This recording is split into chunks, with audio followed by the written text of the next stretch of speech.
একটা সবুজ বনে দুইটা টিয়া পাখি থাকতো, টুনু আর মনু। দুজনেই ছিল একে অপরের সেরা বন্ধু। সকালে একসাথে বের হতো খাবারের খোঁজে, আবার সন্ধ্যায় ফিরে এসে একসাথে গল্প করত। একদিন বনটা ঝড়ে কেঁপে উঠল।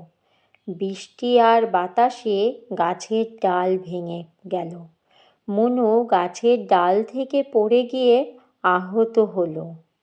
টুনু তখন নিজের খাবার ভুলে গিয়ে মনুর পাশে বসে তাকে নিজের ঠোঁট দিয়ে জল খাওয়াতে লাগলো।